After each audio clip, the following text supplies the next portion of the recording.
Hello, I'm Ramy, And I bet. and this is Brother Knows Quest, the podcast where I, your host, introduce my sister to the wonderful world of tabletop role-playing games. Beth, do you know what we're talking about? No. Okay, we're talking about this. It's another very short one, but I don't have much choice in that. It's a tiny book. Oh, it is. It's really small. Yeah. Tiny gods. I thought it said goose at first. It would be even cooler. It's another one written by Alan Barr, published Bar, by Barr. perhaps? Yeah, I think it is Barr. I used to watch a YouTube video about this occasionally, and I think that's how they said it now. It's published in 2018 by Galleon Night Games. I think all of these will be published by Galleon Night Games. How many pages is it? I believe table of contents goes to page 44. So 53, 55. Okay, so 44 starts the enemies list, and I'm sure the rest of that is just like a couple of blank pages or credits, and then the rest, Pretty enemies. pictures. Again, you have how to play starting at 6, and you get some optional rules below that, as well as how it works, adding the fact that you are a god into this game. Then you have setting creation, which goes from 23 to 25, demigod creation, which goes from 31 to 35, and then you get game master stuff 40 to 44, and up into the 50s where you were talking about. The art is really good. I know. This would probably help to have Tiny Dungeon along with it, because I'm sure Tiny Dungeon has a lot of crossover, if you know what I mean, seeing as it's a fantasy game. There's a real interesting, to make it work like a god, a lot of games where you play as demigods or gods have this kind of setting, or this feature. It has something called conviction. Other games call it different things, but it's a unique resource only demigods get. You get 1d3 conviction at the start of every morning, and you can spend 1 point of that to automatically slay a single foe or large group of weak foes, like a single dragon or a squad of city guards. It cannot be used against other demigods. You can also use it to perform an amazing physical feat, run across water, leap across a city block, stuff like that. Instantly gain the full attention of all who can hear and see you. You can also glow like a bonfire. You can pronounce doom upon a foe, which basically curses them, like Genocide? doom as in cursing. I guess you can make it into a genocide. No, there's actual genocide. Oh, okay. You could also enact the feat of godly magic, recover 2d3 hit points, whatever else your GM might decide to let you do. And if, other than gaining 1d3 conviction every morning, you can get a reap conviction option. When mortals see you spend conviction on a godly feat, which is basically any act that costs conviction, you may make a save test at disadvantage. If successful, they gain 1d2 conviction immediately. So here's a good way to, it's like you're having your faithful nearby gains you some influence, which I like that feature in a game about demigods. If you don't know much about what we're talking about, I should also say, go back and listen to the first one called Tiny Dungeon a few episodes back. It will explain more about how the game is played, but I try not to go into that every time. Gods have 4 attributes like creation, destruction, war, and inspire. Creation, it is used for creating landscapes, races, natural terrain features, and other demigods. Destruction is used for sending plague, natural disasters, and catastrophes upon the world. And the genocide. Yes. War is used for leading the races, people, and elements of the world against each other's. Inspire is used to inspire lesser beings to do great deeds. Yeah. All gods rate their attributes as followed. 2 attributes at mythic, 1 attribute at mighty, and 1 attribute at strong. You have advantage on anything that's a mythic rank. At mighty, you have a normal test, and strong, you have disadvantage. So 1d6 for that one. Gods also gain 2 divine distinction that influence their roles. These should be broad and powerful descriptors like Father of Dragons, Avatar of Justice, and anytime it can be applied to a role, the role gains a focus automatically. Again, listen to the other one to understand this.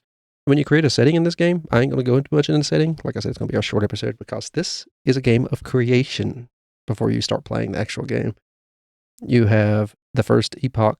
Only actions involving creation and destruction may take place here. And I'll go around the table. Everybody chooses something. It has more detail about each one later on, but we won't go into too much of that. During the second epoch, you have only creation and inspire. So that's when the world is being kind of built up.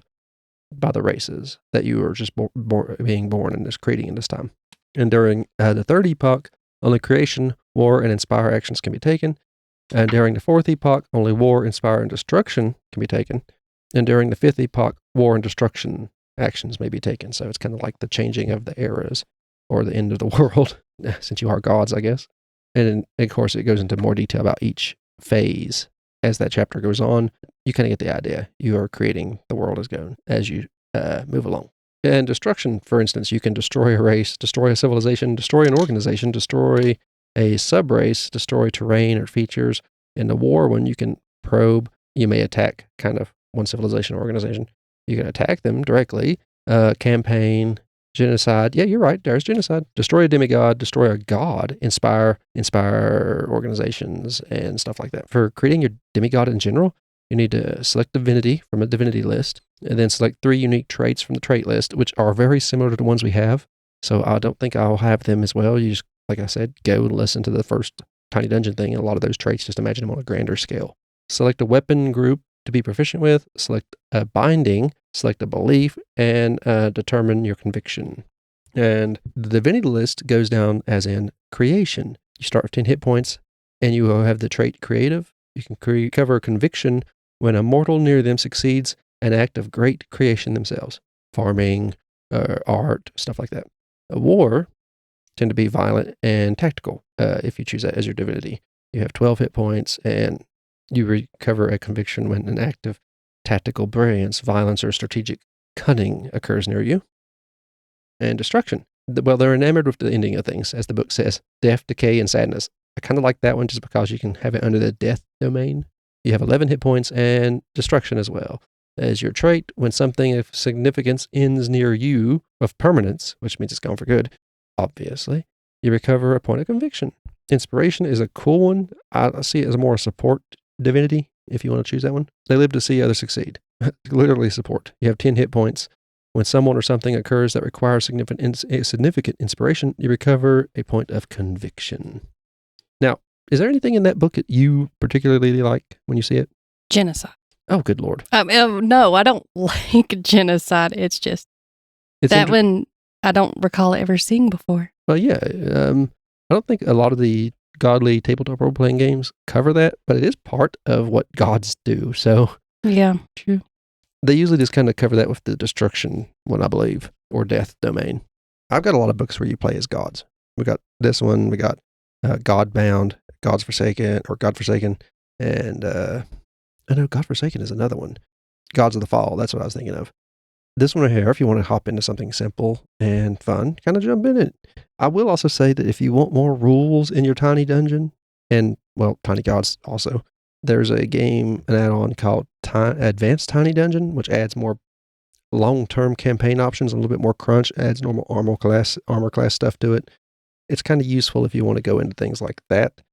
I have it, but I haven't covered it yet. I'll look into it and see if it's worth mentioning, but it just adds more crunch to a game that's already very easy to run. So it can't be too bad if you want that kind of thing. It's a take on like Advanced Dungeons and Dragons, but made it much simpler because of, well, it's tiny D6.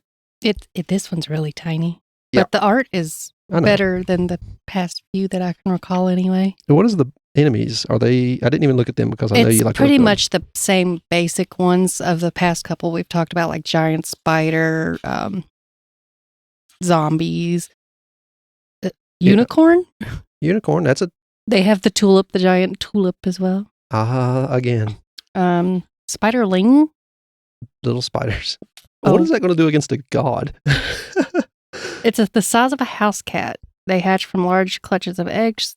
Then, when disturbed and swarm their enemies, they're squishy and easily killed, but they have been known to overrun adventures through sheer numbers. So I guess they get together and even then, you things. have 100 of them coming at you out of a pod that exploded nearby or something. You spend one conviction and they all die because of your divinity. And then they got Kraken, Dragon, a dragon. Lionkin.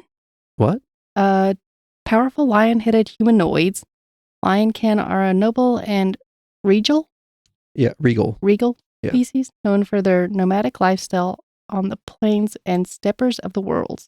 That They're sounds. beast speaker and charismatic as their traits. There's a D&D creature taken from, I think, real mythology that has I say real mythology like it's a thing, but actual mythology from our world. Griffins, Griffins. which apparently can be tamed and aid in adventures. Griffins, yeah. I'm reading a light novel about Giant snake. a man who's a chimera knight who trains chimeras. I think the series is called Ether Collapse, by the way, if you're interested in something like that. Draco Lich. It's a massive undead dragon fueled by unholy energy and dark magics. Yeah, a lot of times dragons, the evil ones, don't want to die even after their thousands of years of life, so they will start embracing dark magic. Well, after that long of living, I'd probably be too terrified of dying. Well, then again, I'd probably be like, I'm tired of this shit. Take me the fuck out. That's how a lot of the good dragons in D&D are. They just ready to pass on their stuff to other people and creatures. You have your regular cults and leaders and cultists. Well, those are useful in a game about demigods. Anybody who is not of your religion is a cultist. More cultists are here. You ever watch an anime called Konosuba? No. Okay. Well, I would play, you could have a whole party of people like the main character. This dude got to pick when he passed away. A goddess was going to send him to a neighboring world to help them as a hero to destroy a demon lord, which happens a lot in anime. Either that or they are reborn as the demon lord. But he was reborn as a hero, and he got to pick one thing to be very good at or get, a special weapon. She said, anything you see before you, you could take with you.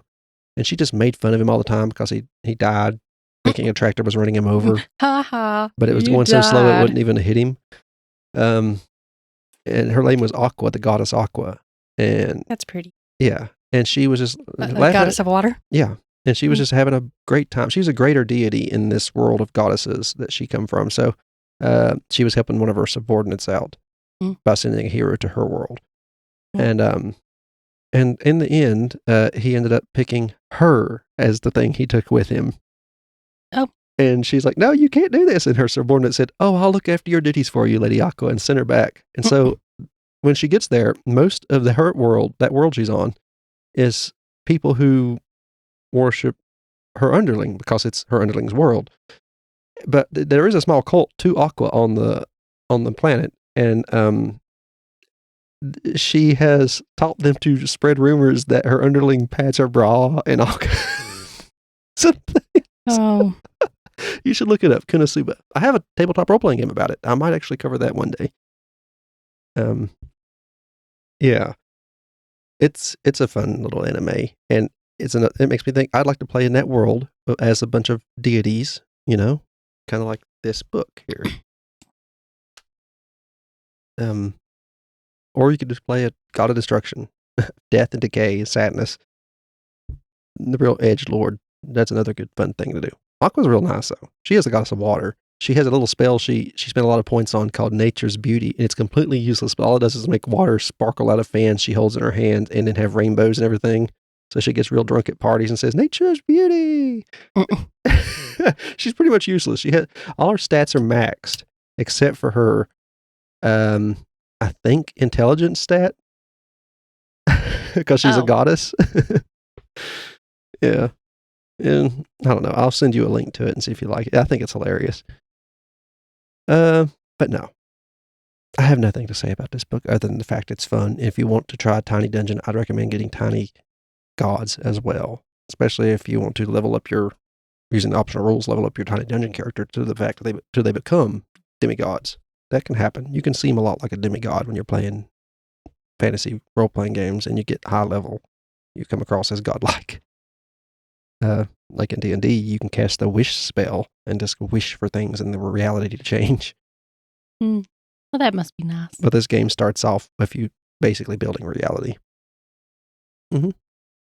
I'm glad they put a whole section in the book about that.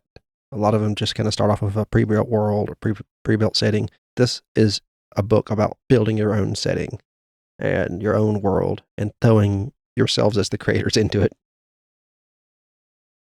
So, kind of like that computer game you used to have. Black and white. You were playing as a deity, yes. That was a good one. I think that says something about my personality that I enjoy playing. Who doesn't want to play as a god, though? Yeah, really? but you also got your animal, and you could get your animal to attack the humans. You could do that. You could set it up to be a bad god in the black and white game, or you could set up to be a good god. If you chose bad god, you had like torture pits and everything, and your divine creature that you picked could just use humans in your world as a plaything. Yeah. Now that was mean, but it also made you more useful as a god of destruction to get revenge on the people who the Aztecs, I believe, were attacking your civilization in the very beginning of the game, and you were out to stop them.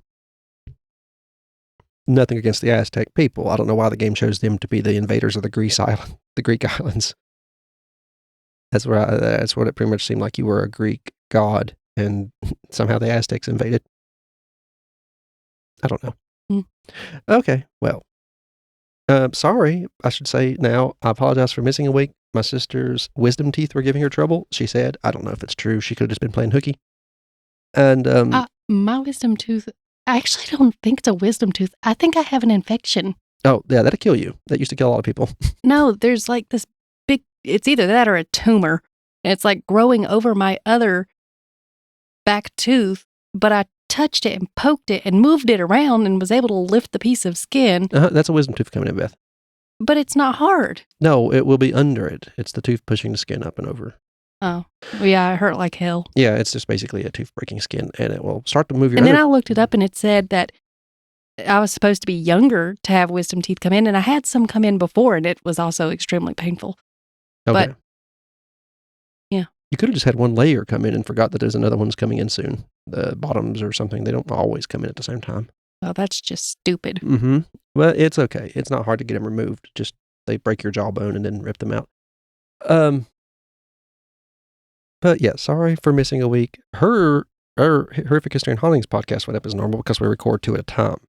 We try to. But it has put us behind on everything a little bit at the moment. We're trying to catch up today. Anyway, I'll leave a link to this in the description, and if you like it, it'll be a Drive-Thru-RPG affiliate link. You can get the physical and PDF version of the book there. It really isn't an affiliate link. It's more like it's kind of like an affiliate link. If you buy something, it won't charge you anymore, but it will give us store credit to buy more stuff to talk about. That's how our project or links work from this site. It's print on demand. You buy it, they'll print it, send it to you. It takes a little bit longer unless you want to pay extra, but we don't. I just wait the week or so, or just get the PDF, whatever. A lot of times you get the PDF for the same price. You get the PDF and the print version for the same price as just getting the print version. So that's pretty nice. I guess that's all. If you like what you heard here, we're part of the Gruesome Gaming Group podcast network. We will have a link in the description. It's a link tree to take you to all of our socials. And the top link on that link tree will be our website for all of our podcasts. You can click on it and have a list of all our shows. And you can subscribe through there or follow us on the socials and message us, tell us what you like. There'll be emails below that as well. You can email us and let us know what you think, what you'd like to hear, or maybe more just ideas. That's nice. Leave a review, leave a like if you're on YouTube, follow us. And I guess that's it. Thank you for listening. Bev, would you play this? Would you play this? I forgot to even ask that. Oh, well, I mean, it looks simple enough. Yeah. Especially if you have the other parts we've been talking about the past few weeks. If I'd have known that they would go so quickly like this, I would have bundled a bunch in one. Yeah, that would have made sense. I didn't know that. But then it might have been confusing. It would have been. I could have put all the fantasy ones in one grouping because they're like the pirate one and this one and the tiny dungeon. That would have been nice. But as it is, I can't talk about any of the traits or cool world building stuff because half of them don't have them. They have them, but they're all the same as the previous one. It's basically just a theme change. But again, I've been Rami. Thank you for listening. And I'm Beth. Bye-bye.